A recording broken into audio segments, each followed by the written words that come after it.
The Odyssey of Homer. Book 1. In a council of the gods, Poseidon absent, Pallas procureth an order for the restitution of Odysseus, and appearing to his son Telemachus, in human shape, adviseth him to complain of the wars before the council of the people, and then go to Pylos and Sparta to inquire about his father.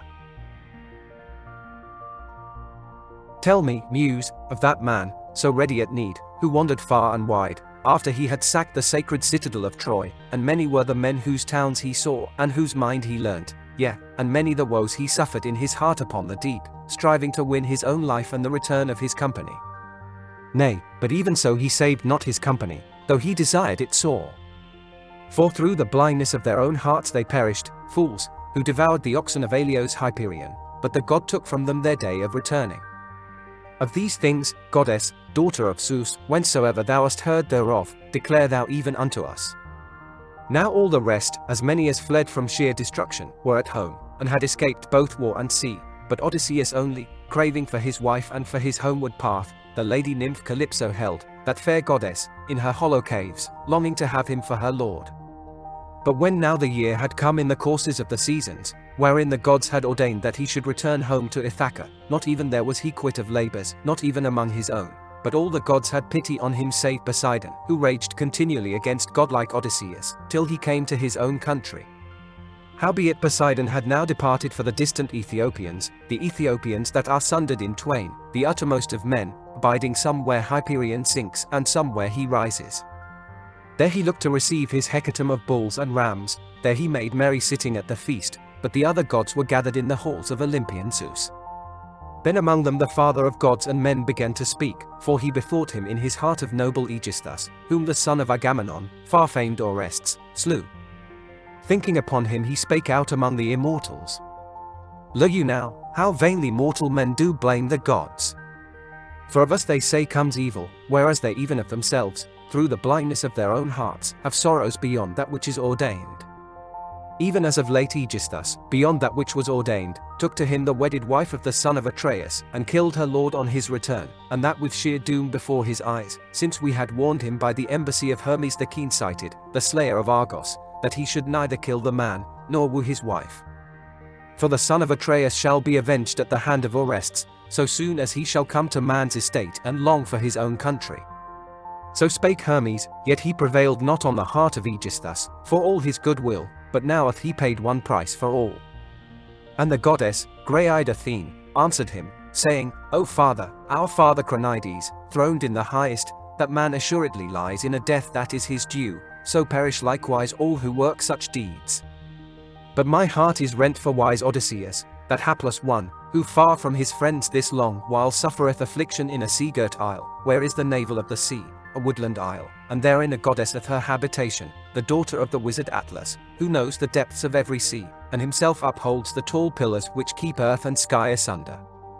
His daughter it is that holds the hapless man in sorrow, and ever with soft and guileful tales she is wooing him to forgetfulness of Ithaca. But Odysseus yearning to see if it were but the smoke leap upwards from his own land, hath a desire to die. As for thee, thine heart regardeth it not at all, Olympian. What?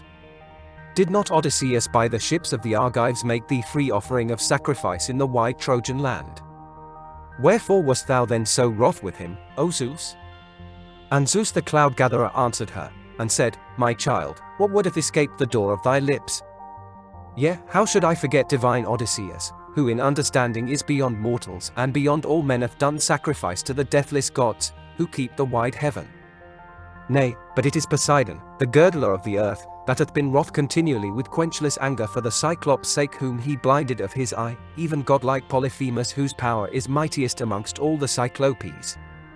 His mother was the nymph Thusa, daughter of Phorcys, lord of the unharvested sea, and in the hollow caves she lay with Poseidon. From that day forth Poseidon the earth-shaker doth not indeed slay Odysseus, but driveth him wandering from his own country. But come, let us here one and all take good counsel as touching his returning, that he may be got home, so shall Poseidon let go his displeasure, for he will in no wise be able to strive alone against all, in despite of all the deathless gods. Then the goddess, grey-eyed Athene, answered him, and said, O father, our father Cronides, throned in the highest, if indeed this thing is now well pleasing to the blessed gods, that wise Odysseus should return to his own home, let us then speed Hermes the messenger, the slayer of Argos, to the island of Ogygia. There with all speed let him declare to the lady of the braided tresses our unerring counsel, even the return of the patient Odysseus, that so he may come to his home.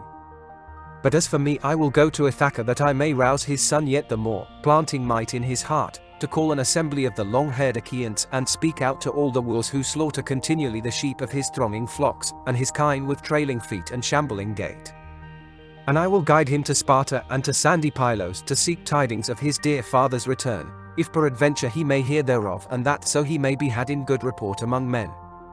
She spake and bound beneath her feet her lovely golden sandals that wax not old, and bare her alike over the wet sea and over the limitless land, swift as the breath of the wind. And she seized her doughty spear, shot with sharp bronze, weighty and huge and strong, wherewith she quells the ranks of heroes with whomsoever she is wroth, the daughter of the mighty sire.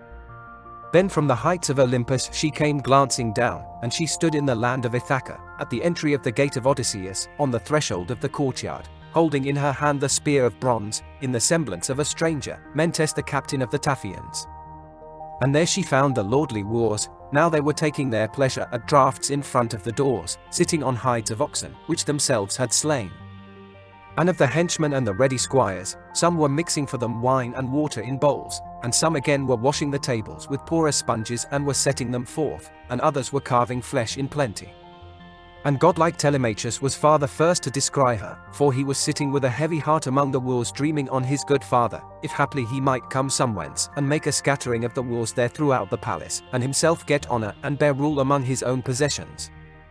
Thinking thereupon, as he sat among wooers, he saw Athene, and he went straight to the outer porch, for he thought it blame in his heart that a stranger should stand long at the gates, and halting nigh her he clasped her right hand and took from her the spear of bronze, and uttered his voice and spake unto her winged words. Hail, stranger, with us thou shalt be kindly entreated, and thereafter, when thou hast tasted meat, thou shalt tell us that whereof thou hast need. Therewith he led the way, and Pallas Athene followed. And when they were now within the lofty house, he set her spear that he bore against a tall pillar, within the polished spear stand, where stood many spears besides, even those of Odysseus of the hardy heart, and he led the goddess and seated her on a goodly carven chair, and spread a linen cloth thereunder, and beneath was a footstool for the feet. For himself he placed an inlaid seat hard by, apart from the company of the wooers, lest the stranger should be disquieted by the noise and should have a loathing for the meal, being come among overweening men, and also that he might ask him about his father that was gone from his home. Then a handmaid bare water for the washing of hands in a goodly golden ewer, and poured it forth over a silver basin to wash withal, and drew to their side a polished table. And a grave dame bare wheaten bread and set it by them, and laid on the board many dainties, giving freely of such things as she had by her. And a carver lifted and placed by them platters of divers kinds of flesh, and nigh them he set golden bowls, and a henchman walked to and fro pouring out to them the wine. Then in came the lordly wooers, and they sat them down in rows on chairs, and on high seats, and henchmen poured water on their hands, and maid servants piled wheaten bread by them in baskets, and pages crowned the bowls with drink, and they stretched forth their hands upon the good cheer spread before them. Now when the wooers had put from them the desire of meat and drink, they minded them of other things, even of the song and dance, for these are the crown of the feast. And a henchman placed a beauteous lyre in the hands of Phemius, who was minstrel to the wooers despite his will. Yea, and as he touched the lyre he lifted up his voice in sweet songs. But Telemachus spake unto grey-eyed Athene, holding his head close to her that those others might not hear, Dear stranger, wilt thou of a truth be wroth at the word that I shall say? Yonder men verily care for such things as these, the lyre and song, lightly, as they that devour the livelihood of another without atonement, of that man whose white bones, it may be, lie wasting in the rain upon the mainland, or the billow rolls them in the brine. Were but these men to see him return to Ithaca, they all would pray rather for greater speed of foot than for gain of gold and raiment. But now he hath perished, even so, an evil doom, and for us is no comfort, no, not though any of earthly men should say that he will come again. Gone is the day of his returning. But come declare me this, and tell me all plainly, who art thou of the sons of men, and whence? Where is thy city, where are they that begat thee? Say, on what manner of ship didst thou come, And how did sailors bring thee to Ithaca, and who did they avow themselves to be? For in no wise do I deem that thou camest hither by land. And herein tell me true, that I may know for a surety whether thou art a newcomer, or whether thou art a guest of the house, seeing that many were the strangers that came to our home, for that he too had voyaged much among men. Then the goddess, grey-eyed Athene, answered him, Yea now, I will plainly tell thee all. I avow me to be Mentes, son of wise Anchialus, and I bear rule among the Taphians, lovers of the oar. And now am I come to shore, as thou sayest, with ship and crew, sailing over the wine-dark sea, unto men of strange speech, even to Temesa, too, in quest of copper, and my cargo is shining iron. And there my ship is lying toward the upland, away from the city, in the harbour of Rhythron beneath wooded Neon, and we declare ourselves to be friends one of the other, and of houses friendly, from of old. Nay, if thou wouldest be assured, go ask the old man, the hero Laertes, who they say no more comes to the city, but far away toward the upland suffers affliction, with an ancient woman for his handmaid, who sets by him meat and drink, whensoever weariness takes hold of his limbs, as he creeps along the knoll of his vineyard plot. And now am I come, for verily they said that he, thy father, was among his people, but lo, the gods withhold him from his way. For goodly Odysseus hath not yet perished on the earth, but still, methinks, he lives and is kept on the wide deep in a sea-girt isle, and hard men constrain him, wild folk that hold him, it may be, sore against his will. But now of a truth will I utter my word of prophecy, as the immortals bring it into my heart and as I deem it will be accomplished, though no soothsayer am I, nor skilled in the signs of birds. Henceforth indeed for no long while shall he be far from his own dear country, not though bonds of iron bind him, he will advise him of a way to return, for he is a man of many devices. But come, declare me this, and tell me all plainly, whether indeed, so tall as thou art sprung from the loins of Odysseus. Thy head surely and thy beauteous eyes are wondrous like to his, since full many a time have we held converse together ere he embarked for Troy, whither the others, I the bravest of the Argives, went in hollow ships. From that day forth neither have I seen Odysseus, nor he me. Then wise Telemachus answered her, and said, Yea, sir, now will I plainly tell thee all. My mother verily saith that I am his, for myself I know not, for never man yet knew of himself his own descent. Oh that I had been the son of some blessed man, whom old age overtook among his own possessions. But now of him that is the most hapless of mortal men, his son they say that I am, since thou dost question me hereof. Then the goddess, grey-eyed Athene, spake unto him, and said, Surely no nameless lineage have the gods ordained for thee in days to come, since Penelope bore thee so goodly a man. But come, declare me this, and tell it all plainly. What feast, nay, what rout is this? What hast thou to do therewith? Is it a clan drinking, or a wedding feast, for here we have no banquet where each man brings his share. In such wise, flown with insolence, do they seem to me to revel wantonly through the house, and well might any man be wroth to see so many deeds of shame, what so wise man came among them. Then wise Telemachus answered her, and said, Sir, forasmuch as thou questionest me of these things and inquirest thereof, our house was once like to have been rich and honourable, while yet that man was among his people. But now the gods willed it otherwise, in evil purpose, who have made him pass utterly out of sight as no man ever before. Truly I would not even for his death make so great sorrow, had he fallen among his fellows in the land of the Trojans, or in the arms of his friends when he had wound up the clue of war. Then would the whole Achaean host have builded him a barrow, and even for his son would he have won great glory in the after days. But now the spirits of the storm have swept him away inglorious. He is gone, lost to sight and hearsay, but for me hath he left anguish and lamentation, nor henceforth is it for him alone that I mourn and weep, since the gods have wrought for me other sore distress. For all the noblest that are princes in the isles, in Dulichium and Same and wooded Zacynthus, and as many as lord it in rocky Ithaca, all these woo my mother and waste my house. But as for her she neither refuseth the hated bridal, nor hath the heart to make an end, so they devour and minish my house, and ere long will they make havoc likewise of myself. Then in heavy displeasure spake unto him Pallas Athene. God help thee. Thou art surely sore in need of Odysseus that is afar, to stretch forth his hands upon the shameless wooers. If he could but come now and stand at the entering in of the gate, with helmet and shield and lances twain, as mighty a man as when first I marked him in our house drinking and making merry what time he came up out of Ephyra from Ilus son of Murmurus. For even thither had Odysseus gone on his swift ship to seek a deadly drug, that he might have wherewithal to smear his bronze-shod arrows, but Ilus would in no wise give it to him, for he had in awe the ever-living gods. But my father gave it him, for he bare him wondrous love. Oh, that Odysseus might in such strength consort with the wooers, so should they all have swift fate and bitter wedlock. Howbeit these things surely lie on the knees of the gods, whether he shall return or not, and take vengeance in his halls. But I charge thee to take counsel how thou mayest thrust forth the wooers from the hall. Come now, mark and take heed unto my words. On the morrow call the Achaean lords to the assembly, and declare thy saying to all, and take the gods to witness. As for the wars, bid them scatter them each one to his own, and for thy mother, if her heart is moved to marriage, let her go back to the hall of that mighty man her father, and her kinsfolk will furnish a wedding feast, and array the gifts of wooing exceeding many, all that should go back with a daughter dearly beloved. And to thyself I will give a word of wise counsel, if perchance thou wilt hearken. Fit out a ship, the best thou hast, with 20 oarsmen, and go to inquire concerning thy father that is long afar, if perchance any man shall tell thee aught, or if thou mayest hear the voice from Zeus, which chiefly brings tidings to men. Get thee first to Pylos and inquire of goodly Nestor, and from thence to Sparta to Menelaus of the fair hair, for he came home the last of the mail-coated Achaeans. If thou shalt hear news of the life and the returning of thy father, then verily thou mayest endure the wasting for yet a year.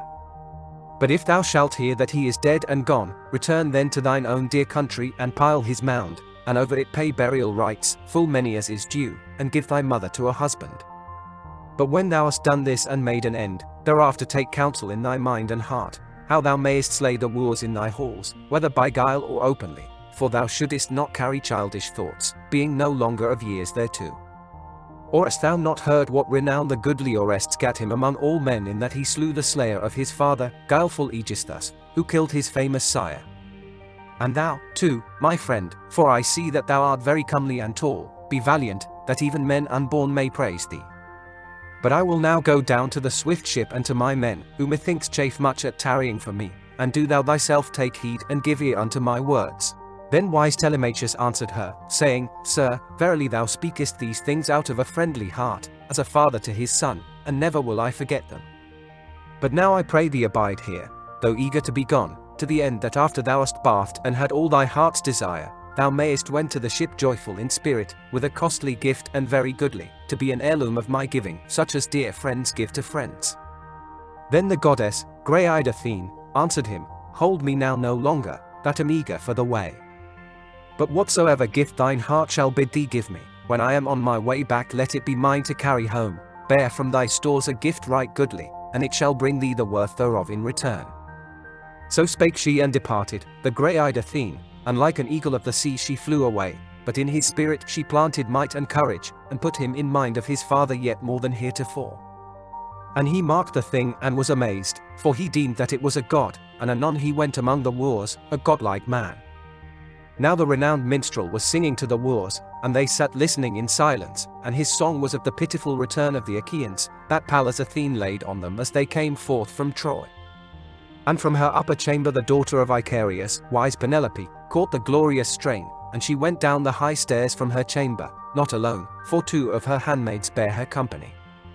Now when the fair lady had come unto the wooers, she stood by the pillar of the well-builded roof holding up her glistening tire before her face, and a faithful maiden stood on either side her. Then she fell a-weeping, and spake unto the divine minstrel. Phemius, since thou knowest many other charms for mortals, deeds of men and gods, which bards rehearse, some one of these do thou sing as thou sittest by them, and let them drink their wine in silence, but cease from this pitiful strain, that ever wastes my heart within my breast, since to me above all women hath come a sorrow comfortless. So dear a head do I long for in constant memory, namely, that man whose fame is noised abroad from Hellas to mid-Argos.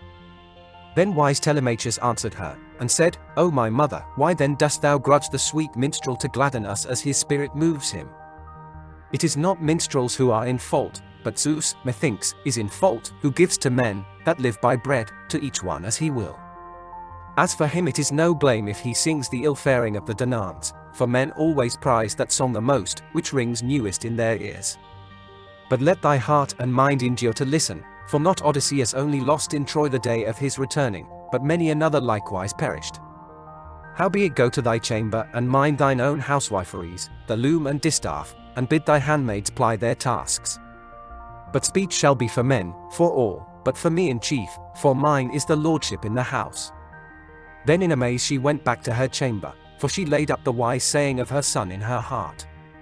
She ascended to her upper chamber with the women her handmaids, and then was bewailing Odysseus, her dear lord, till grey-eyed Athene cast sweet sleep upon her eyelids. Now the wooers clamoured throughout the shadowy halls, and each one uttered a prayer to be her bedfellow.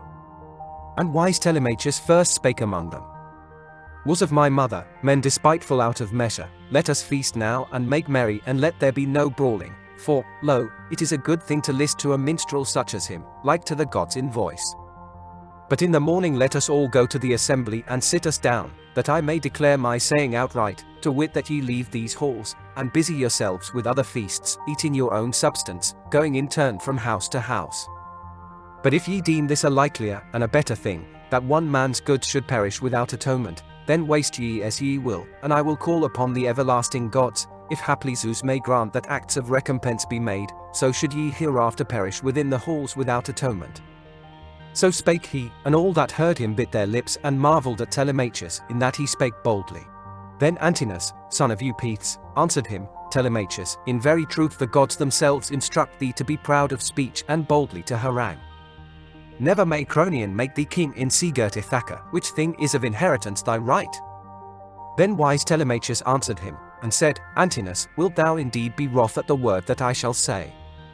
Yea, at the hand of Zeus would I be fain to take even this thing upon me. Sayest thou that this is the worst hap that can befall a man? Nay, verily, it is no ill thing to be a king, the house of such an one quickly waxeth rich, and himself is held in greater honour. Howsoever there are many other kings of the Achaeans in sea-girt Ithaca, kings young and old, some one of them shall surely have this kingship, since goodly Odysseus is dead. But as for me, I will be lord of our own house and thralls, that goodly Odysseus gat me with his spear. Then Eurymachus, son of Polybus, answered him, saying, Telemachus, on the knees of the gods it surely lies, what man is to be king over the Achaeans in sea-girt Ithaca? But mayest thou keep thine own possessions and be lord in thine own house? Never may that man come, who shall wrest from thee thy substance violently in thine own despite while Ithaca yet stands. But I would ask thee, friend, concerning the stranger, whence he is, and of what land he avows him to be. Where are his kin and his native fields? Doth he bear some tidings of thy father on his road, or cometh he thus to speed some matter of his own? In such wise did he start up, and lo, he was gone, nor tarried he that we should know him, and yet he seemed no mean man to look upon. Then wise Telemachus answered him, and said, Eurymachus, surely the day of my father's returning hath gone by. Therefore no more do I put faith in tidings, whencesoever they may come, neither have I regard unto any divination, whereof my mother may inquire at the lips of a diviner, when she hath bidden him to the hall. But as for that man, he is a friend of my house from Taphos, and he avows him to be Mentes, son of wise Anchialus, and he hath lordship among the Taphians, lovers of the oar. So spake Telemachus, but in his heart he knew the deathless goddess. Now the wooers turned them to the dance and the delightsome song, and made merry, and waited till evening should come on. And as they made merry, dusk evening came upon them. Then they went each one to his own house to lie down to rest. But Telemachus, where his chamber was builded high up in the fair court, in a place with wide prospect, thither betook him to his bed, pondering many thoughts in his mind, and with him went trusty Eurycleia, and bare for him torches burning. She was the daughter of Ops, son of Paesenor, and Let's bought her on a time with his wealth, while as yet she was in her first youth, and gave for her the worth of 20 oxen. And he honoured her even as he honoured his dear wife in the halls, but he never lay with her, for he shunned the wrath of his lady. She went with Telemachus and bare for him the burning torches, and of all the women of the household she loved him most, and she had nursed him when a little one. Then he opened the doors of the well-builded chamber, and sat him on the bed, and took off his soft doublet, and put it in the wise old woman's hands.